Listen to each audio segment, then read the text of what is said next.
Time now for sports on 104.7 The Cave. Here's Ned Reynolds. Mike the intern, Ned Reynolds. It's Red Friday. Thank the good Lord. Unfortunately, and I kind of felt like this was going to be inevitability, Coach Beard is no longer with the Missouri State Bears. Now, is he going to play the bowl game? That's a very good question. To my knowledge, it hasn't been decided yet. I hope the college allows him to, and I hope Ryan wants to. After all, this is his team, and he got them in a bowl game. But to say that I was surprised would be an understatement. I was shocked. Shocked because of the timing involved. Not because Ryan's leaving. It was inevitable it would happen. I didn't think it would happen this year because it did get to be later in December. I thought probably going to be here for another year and so forth and so on. But I'm not privy really to all the inner knowledge that's involved in this. The fact is he may have had some, I don't know, he may have had some problems somewhere along the line. What is interesting to me, Mike, about this move is that, and Ryan will probably debate this, I would assume he would, but that's a lateral move. This is not necessarily a big move up. He's going to Coastal Carolina, which is down in Conway, South Carolina. They are a Sun Belt Conference team. Well, the Sun Belt and Conference USA really aren't any different at all. In fact, they play each other. In fact, the Coastal Carolina team is going to play in a bowl game against Louisiana Tech. And that was the last team the Bears played this year on the regular schedule. On their regular Coastal Carolina, and incidentally, they are called the Chanticleers. Do you know who that is or what that is? It's a throwback to, well, the University of South Carolina is the Gamecocks. So obviously they couldn't use anything like that, but they did want to be involved in the animal husbandry, I guess, level of things and the chicken level. So the Chanticleer is a rooster from Chaucer's Canterbury Tales. So they had that unique nickname of the Chanticleers. Anyway, their level of football, I don't really perceive that as being above the Bears and to make a lateral move. But then again, he knew what he was doing, and in fact, the situation is such that he will not be coaching the Bears. The Bears have to go on a late season move to find a new coach, and that's going to be tough. It's going to be really tough because this is recruiting, this is preparing for next year time, this is all that stuff wrapped into one, and when you get that shakeup at this timing, it sucks, but I'll tell you what it is. It's money. They gave him a check that he could not refuse, which he earns it. I mean, he's a young kid. Maybe you know more than I do, because I don't know what it was. I mean, it has to be. That's got to be what it is. That's got to be what it is. But it, like I said,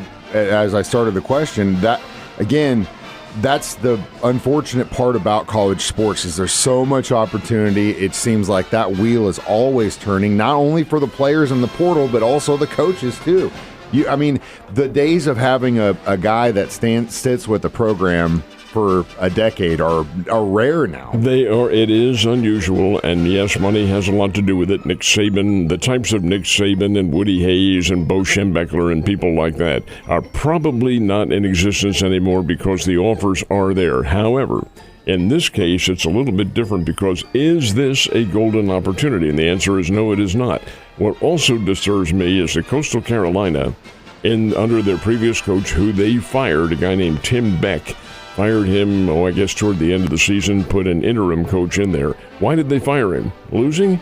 This team has been to bowl games the last 3 years in a row. 3 years in a row. 3 straight under this coach, Tim Beck. And they fired him? Fired him because he hadn't achieved the standard that Coastal Carolina fans had wanted. Well, you find me a coach who ever achieves the standard that the fans want. That just doesn't make any sense at all. But it did happen, and that's the circumstance with which we will have to live and go with a new coach. Yeah, and again, it's really, really bittersweet because of the season they had, and they're in a bowl game for the first time, new conference, all that stuff. I in my mind, I was hoping he'd be around for at least 3 years, 5 if we're lucky, but that was just not the way it went down. But we did talk a little bit about the recruits. So what does that do? How does that affect the recruiting situation? Affects them immensely because under the rules, if Beard recruited a field of 16 players and he was very ebullient in his praise of them, these are all great players. They are also all allowed to leave. They can now all go into the transfer portal as freshmen, as JUCOs. There is no delay. They don't have to wait until January 2nd to enter the portal. And really, the new recruits wouldn't be allowed to, but the fact is they are now. They can go into that portal. And how many stay and what kind of recruiting do you do? I'll tell you, it's a couple steps back for the program, and that's too bad. It really is, man. It really is. But don't hang your head too low, Ned. We're going to get a good coach back in. I have a feeling it's not going to go the opposite direction. If they follow my selection, which I have voiced for the last 10 to 15 years every time a new coach is involved, and they haven't followed through with it, I think they would be a big winner, but we won't go into that. Okay, you can do it off the air, Ned. So last night, Thursday Night Football, going into that game, the NFC South was tied at first. You had two teams, the Panthers and the Tampa Bay Buccaneers, tied at 7-6. At Coyotes doing my breaks, I kept saying, man, it would be really, really interesting if the Falcons could pull off a win and upset and put the Panthers in first place. Lo and behold, looks like should be... Well, the score is 28-14 when this old man, 28-14 Tampa Bay, in the fourth period, and the heck with this, I got to get some sleep.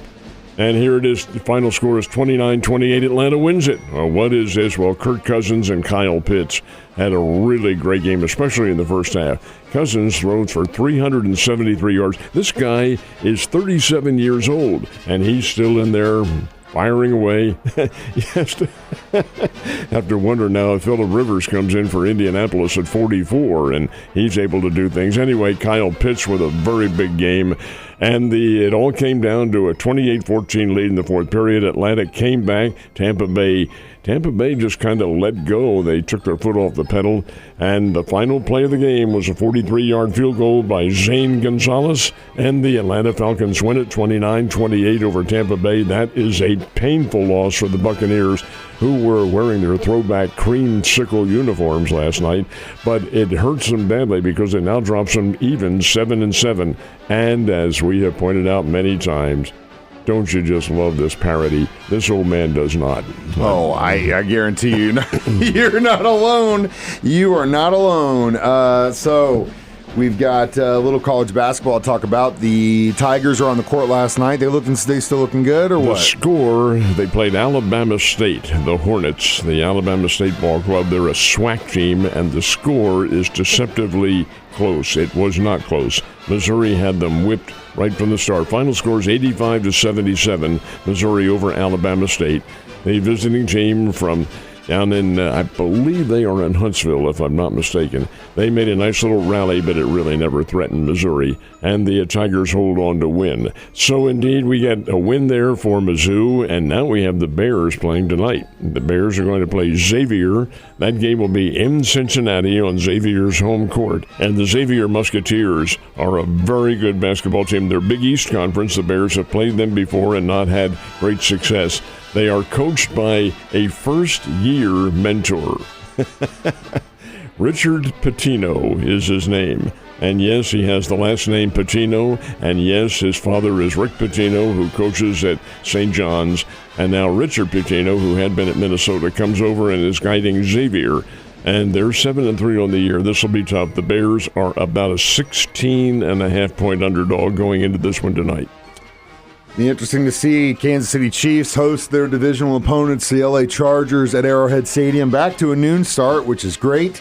And it's do or die for the boys in red and gold. It is indeed, and they are favored. Kansas City is favored in this game by 5.5 points. Crazy. Well, in a sense it is, but Kansas City always seems to play well at home, and the Chargers haven't played particularly well down the stretch. The key factor here is that it's going to be very cold up in Kansas City. I don't think there's any snow or anything like that involved, but it is going to be cold, and how that affects the Chargers coming in from the West Coast, and how it affects the Chiefs for that matter, I think will be probably a key factor in the ballgame, but Kansas City does need to win. Oh, they absolutely have to win. And we'll, go Chiefs no matter what. But the 5.5, like, what in the hell are you guys thinking in Las Vegas? I'll never, ever understand it. Ned, you have a great weekend, and I'll see you on Monday.